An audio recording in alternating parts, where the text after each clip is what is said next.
to talk to you about my passion, which is geofarming. And there's been such great idea sharing during these last couple of days. I'm really excited for everything that I've learned, and I hope you guys will get some good stuff from what I'm going to share with you today. So we're going to first go over what you're going to learn today. First, we're going to talk about why geofarming is a strategy for success and career longevity. We're going to help you determine whether geofarming is the right strategy for you. If it is, we're going to talk about how to select your geofarm, how to cultivate, protect, and grow your market share in your geofarm, including, I'm going to give you 5 tips for becoming known as the local expert. I'm going to tell you the one thing that all successful geofarmers do. I'm going to give you 7 systems for keeping your farm flourishing. I'm going to give you 3 awesome strategies that top geofarmers across the country are using right now. And we're going to touch on how to approach expanding your geofarm once you have an established initial geofarm area. I'm going to give you a little information on me first, and then I want to learn a little bit about who we have in the room. So again, my name is Meredith Fogel. I am in the DMV, which is not the Department of Motor Vehicles. It is DC, Maryland, and Virginia, founder of The List Realty, and have a team of 32 agents and counting. I specifically teach geofarming, specialize in coaching geofarming. I coach geofarmers around the country, wrote the book, Farming for Real Estate Agents. I will give you a QR code for the book, and I'm actually going to give 1 copy of the book away for anybody who follows me. I'm going to pick a name during today's session and ship that book to you or give it to you if I can find you after the session. And I also host a popular real estate podcast called So You Want to Be a Real Estate Agent. All right, so let me find out a little bit about who is in the room right now. If you would raise your hand, please, if you currently consider yourself a geofarmer. Okay, not that many people, interesting, all right. And then raise your hand again, or you can just keep your hand up if you send a postcard with any kind of regular cadence, at least once a month, to your geofarm area. Okay, now keep your hand up if you also advertise in a print publication of another kind, like a newsletter within your geofarm area. Okay, fewer hands. Now keep your hand up or raise your hand if you post regularly to social media about your geofarm. Okay, why don't you do that? Now, if you volunteer in or sponsor events in your geofarm. Okay. Last, if you know either the history of your geofarm off the top of your head, or if I asked you right now if you can name every builder and every model in your geofarm. Okay, some of you can do that. That's pretty awesome. Okay, now raise your hand if you have more than 25% market share in your geofarm. All right, so this was an interesting little study for me, because what I'm seeing is that the people who do all of those things are the same ones who just raised your hands for having 25% or more market share. So that tells you that you have to invest in quite a few different strategies to be a successful geofarmer. Let's talk about how geofarming can transform your business. I sort of equate it to the evolution of humanity a little bit, the evolution of lead generation, right? Remember how, like, from your history lessons, humans were hunter-gatherers at first and had to, like, go all over the world to be able to survive? Well, what happened then was they realized, we can plant crops, we can farm, we can stay in one place and create a source for ourselves of survival, and then societies began to build. In a similar kind of way, when you geofarm, you are also able to work much more efficiently to focus your time in a way that frees up other time for you to grow your business. The number 1 factor that consumers cite repeatedly for their reason for choosing a real estate agent is local expertise. And therefore, geofarming creates career durability in any market, especially in a shifting market like the one that we're in right now. When you do geofarming the right way, it makes you that, like, locally famous agent, I call it, the king or queen of your market, that everybody says when they sell, they're going to call that person first. Not to say it's easy, though. When you geofarm, you've got to be ready to commit a consistent amount of time and effort into a farm area. It is, it's kind of like being a farmer. You got to get up early, you got to tend your farm, you got to plant your crops, you got to pay attention to it and take care of it for it to work. But cultivated and operated correctly, a geofarm actually can become a sellable asset. Get my slide to move forward here. Sorry guys, it's not moving for some reason. I wonder if the battery, oh, there we go. Okay, so now we're going to talk about whether geofarming is right for you. So I want you to ask yourselves a series of questions as we go through this. And to know whether geofarming is right for you, you first need to know what a geofarm is and what geofarming isn't. So a geofarm is defined as a limited geographic area in which you focus your lead generation and marketing efforts in an attempt to gain and grow market share. What geofarming is not is sending postcards. Of the people that I coach to geofarming, it's really interesting to me how many people come to me and say, I don't know, I'm so frustrated, I've been trying to geofarm, it's not working for me, maybe it's not right for me. And the first thing I say is, well, tell me a little bit about what you're doing to geofarm. And they say, I've been sending postcards for 9 months, or I've been sending postcards for 12 months. And I'm like, that's great, what else are you doing? Radio silence. They think that just sending postcards is going to be enough. Just sending postcards to a neighborhood is like throwing a bunch of seed into a field and never watering it and hoping that you're going to have a harvestable crop pop up. It doesn't happen. You might get a plant or two, but it's not ever going to create the results that you're looking for. So what you want to think about is whether you have the bandwidth to really be a geofarmer before you start the effort. It might be right for you to geofarm if you want to work closer to home and you don't really love running all over the world trying to find business. If you have a specific area to which you have ties, which you feel passionate about, which you have a real interest in, and or if you do a lot of business in a specific area. And if you have the time and funds, because geofarming does require an investment of marketing dollars to devote to a specific farm area. Geofarming is not for the weak. It demands persistence, consistency, motivation, and a variety of different efforts in order for you to gain and grow market share. Like any good farmer, you do need to prepare your farm area, you need to make sure that you're developing expertise, and you need to tend those crops to make sure that they continue to deliver for you. You also need to be prepared to invest more time and resources into your farm area when the time is right to do so. So first begin by evaluating whether you have the bandwidth, the budget, the motivation, and the discipline in order to properly run a geofarm. And if the answer is yes, then it's time to select your geofarm. First, I'm going to tell you a little bit about how to select a geofarm, and then we're going to talk about how to become known as the local expert. So the first thing that you want to do when you're selecting a geofarm is choose with your heart.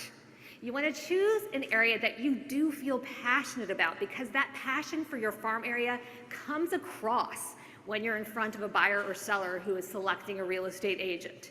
I've got the exercises on the slide up here. They are also covered. I've got a few copies of my workbook. You guys are welcome to grab them. I didn't bring enough, but you can certainly hit me up for more. Happy to send them to you.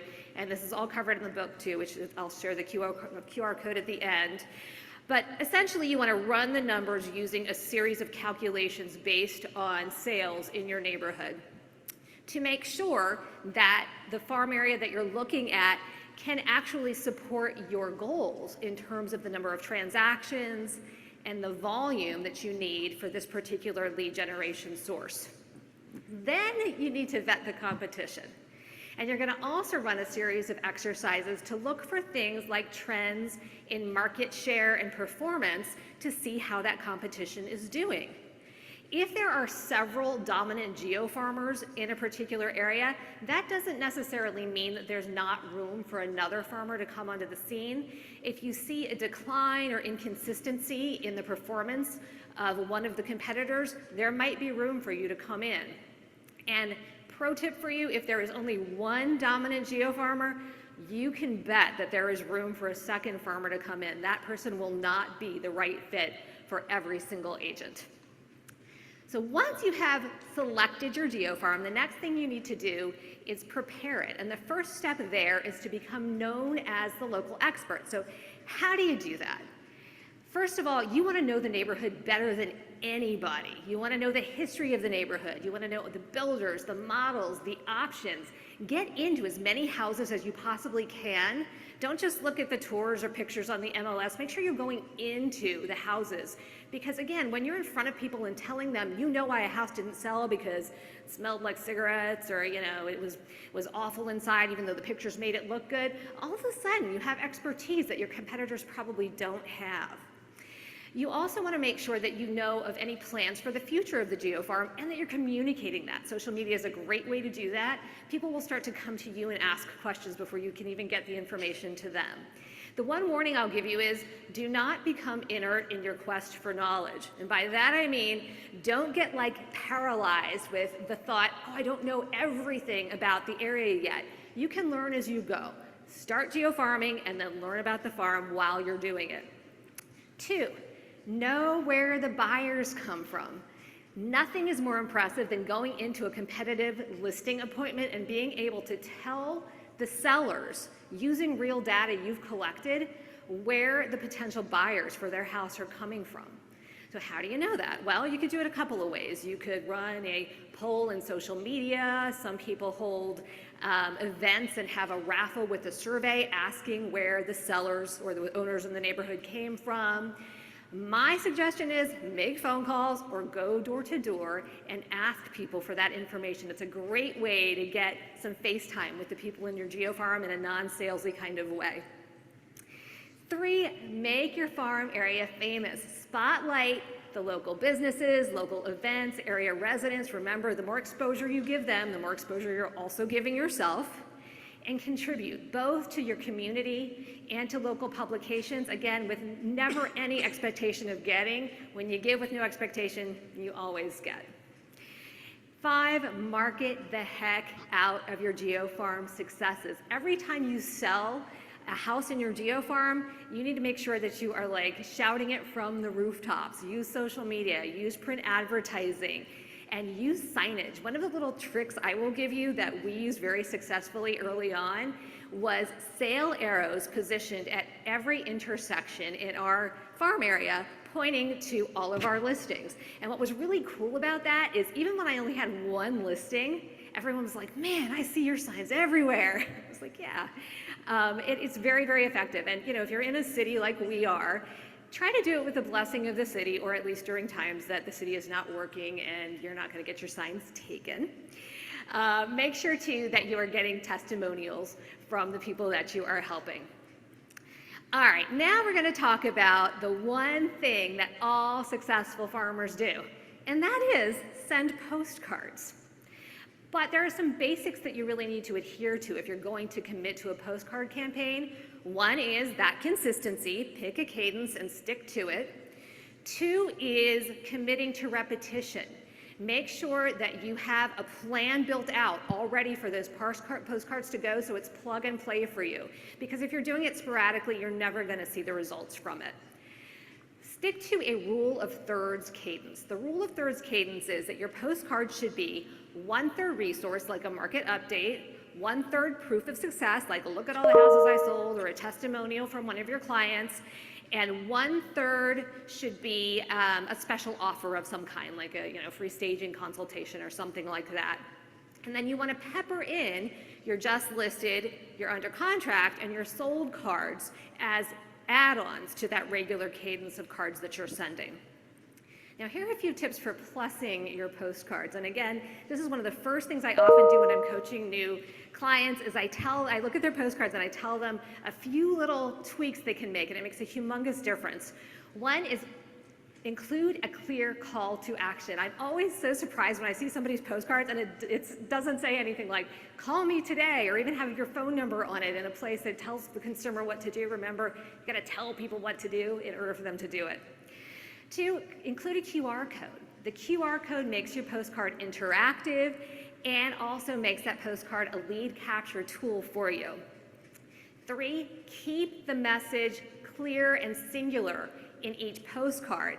That's another mistake a lot of geo-farmers make when creating their own postcards, is they'll have, the special offer and the just sold and the testimonial and look what I'm gonna do for you next kind of thing, all on one card. It muddles the message, and make sure that you are being very clear, because you've got like a very short period of time to capture the audience's interest when they're looking at your postcard.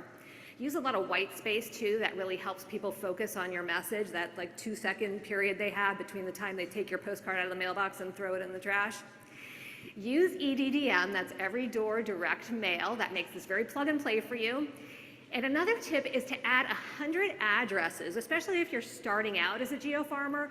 Every time you sell a piece of property in the geo-farm, that means you're leading with revenue, and it's gonna help you continue to grow. All right, now I'm going to give you the systems, and I'm just touching on these today. There's so much in each of these systems, but these are the systems that I used when I developed my geo-farming techniques, and that all really successful geo-farmers seem to use. 1 is 12-month EDDM, 2 is your buyer looking, 3 is expired, 4 for sale by owner, 5 is your absentee owner, 6 is tenant, vendor referral, and agent referral. And the tenant absentee owner is actually kind of like two sides of the same system. Here are some tips and best practices for each of these systems. EDDM, use side. For those of you guys who are sending postcards, who's using the sides EDDM? A few of you, okay. It's really good, guys. It makes it plug and play for you. It's very professional and slick looking, and it differentiates you because it is not the normal, just listed, just sold, I'm the #1 agent postcard that everybody else sends. For buyer looking, handwrite the envelopes. That's the key to getting your mail opened by sellers rather. If you're having those envelopes handwritten either by yourself or somebody on your staff, that's great. You're going to get to a point, if you're a successful farmer though, where you no longer have the ability to write all of those addresses yourself. When that's the case, consider purchasing like an automated writer. We use a Max writer in our office. You can get a custom font, looks just like your handwriting if you like your handwriting, or they'll give you one if your handwriting is not good. And it guarantees that your mail is going to be open.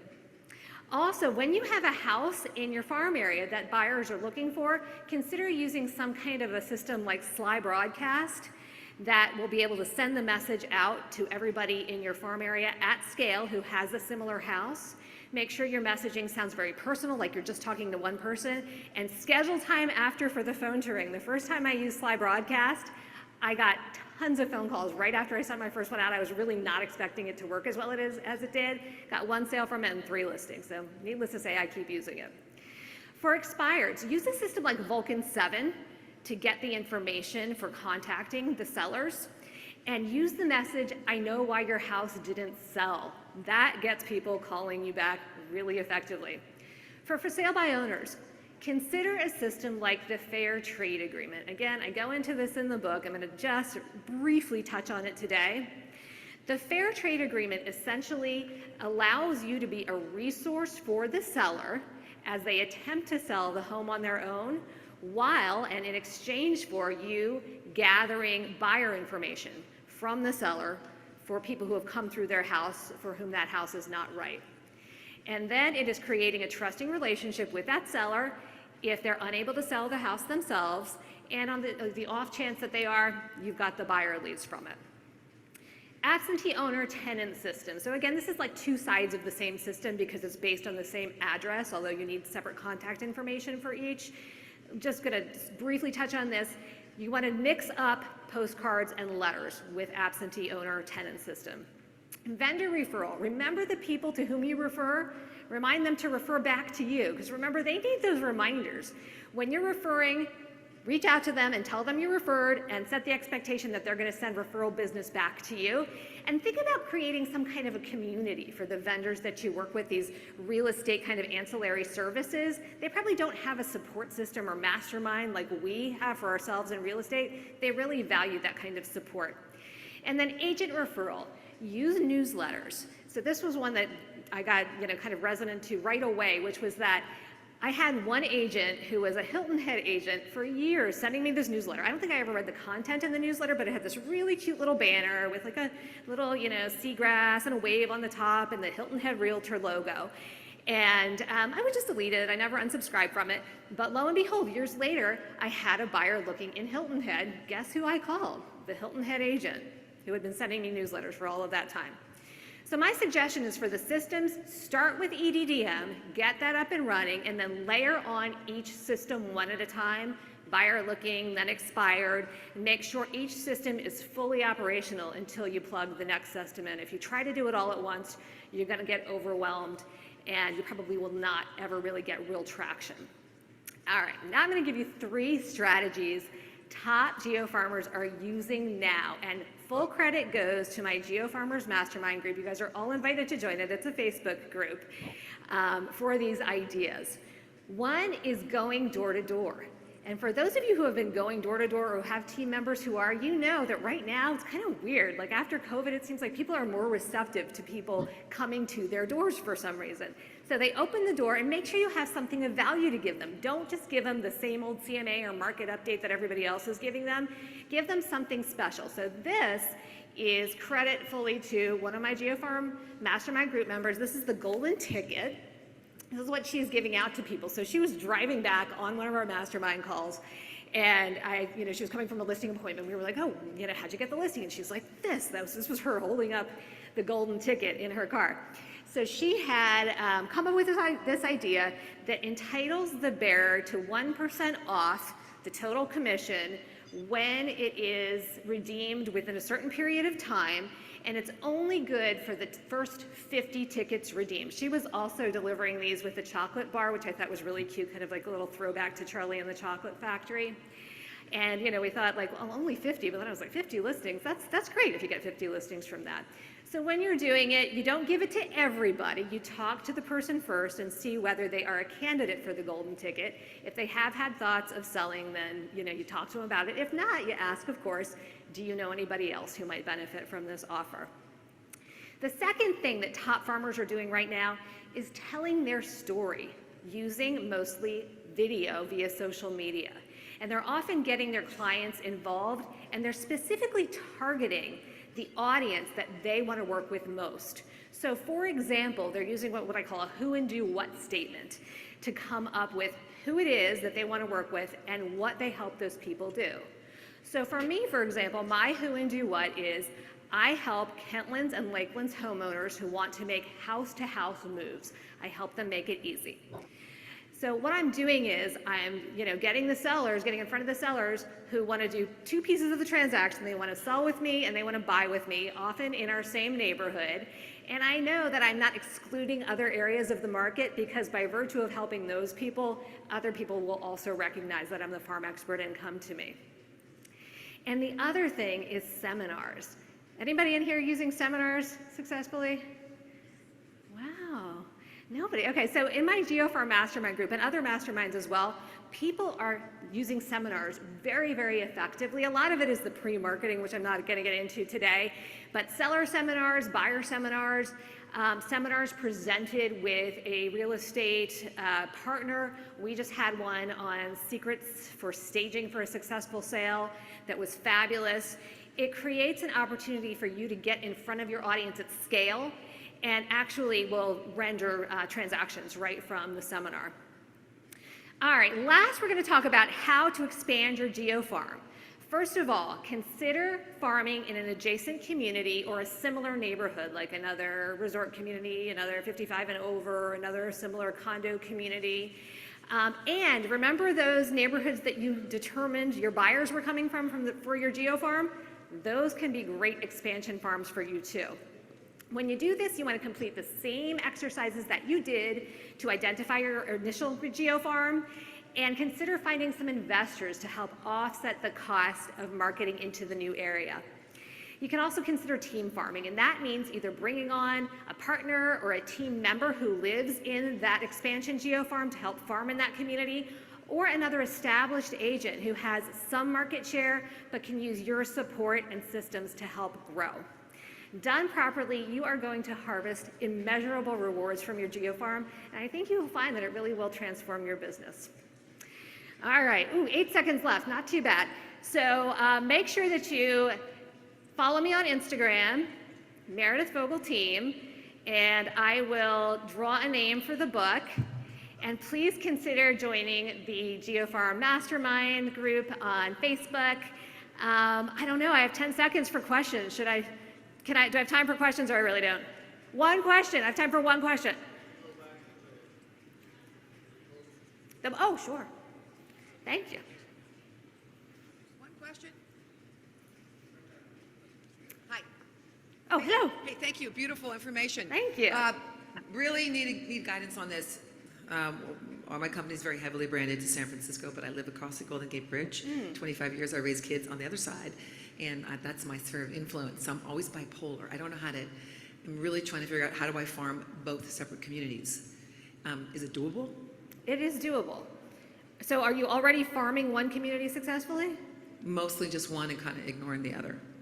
Okay, all right. Do you have bandwidth, or do you have a partner you can bring on to help with that other community? Not at the moment, but I'm very, well steeped in both sides of the bridge. Okay. I just don't know. It's kind of like a personality split. Should I just pick one farm?